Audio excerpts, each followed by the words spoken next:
Zapper is shutting down.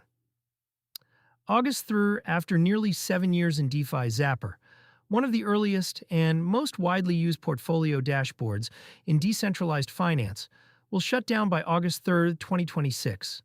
The DeFi tracking service confirmed the wind down on July 9th, ending a run of nearly 7 years, according to a report from Cointelegraph citing the company's announcement. For a generation of on-chain users, Zapper was the default first tab. It aggregated wallet balances, DeFi positions, staked assets, and NFT holdings across dozens of chains into a single view. The closure removes a piece of infrastructure that many treated as permanent, and it forces a fresh look at how fragile parts of the DeFi tooling stack really are. A staple of the early DeFi stack goes dark. Zapper launched in 2019, during the first wave of yield farming and liquidity mining that defined DeFi's early growth. Its pitch was simple. Instead of checking a dozen protocol front ends and block explorers, a user could connect a wallet address and see everything in one place. That convenience made it a fixture for both retail users tracking a few positions and power users managing complex multi-chain portfolios. The service later expanded into transaction bundling, letting users move in and out of DeFi positions in fewer clicks, and into NFT and identity features. At its peak, it was one of the most recognized names in the category alongside a small group of competitors.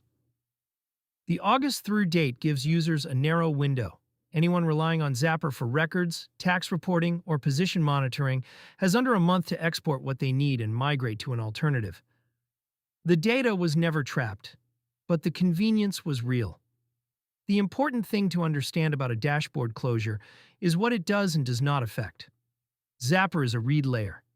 It reads public blockchain data and presents it. It does not custody funds. No balances are lost when the site goes offline, because the assets live in users' own wallets and smart contracts, not on Zapper's servers. That distinction is the reason self-custody matters. When you spend or hold from your own wallet, a service shutting down changes how you view your assets, not whether you still control them. Contrast that with a custodial platform failure, where a company's insolvency can freeze or erase user balances entirely. Zapper's closure is an inconvenience, not a loss event, precisely because it never held anyone's keys.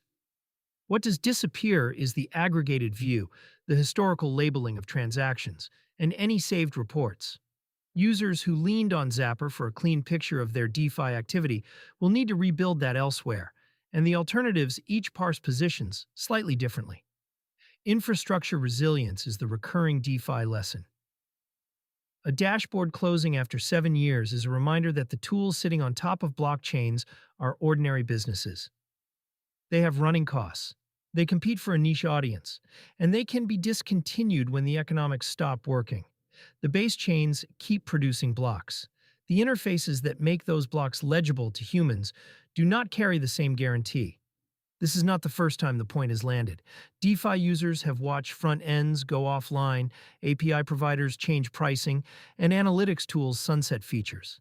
The chains themselves persist, which is the design goal, but the practical experience of using them depends on a layer of third-party software that is far less durable. The takeaway for anyone active on-chain: do not build a workflow that assumes any single tool will exist forever. Keep exportable records. Know your raw wallet addresses and how to read them on a block explorer. Treat every convenience layer as replaceable, because eventually one of them will be replaced. Preparing before the deadline. Before August 3rd, Zapper users should export any transaction history or portfolio data they want to keep, especially records needed for tax filing. Note the wallet addresses and protocols currently displayed so nothing is forgotten once the aggregated view is gone. Then pick a replacement dashboard and confirm it reads the same chains and positions correctly, since coverage varies between providers. None of this requires moving funds.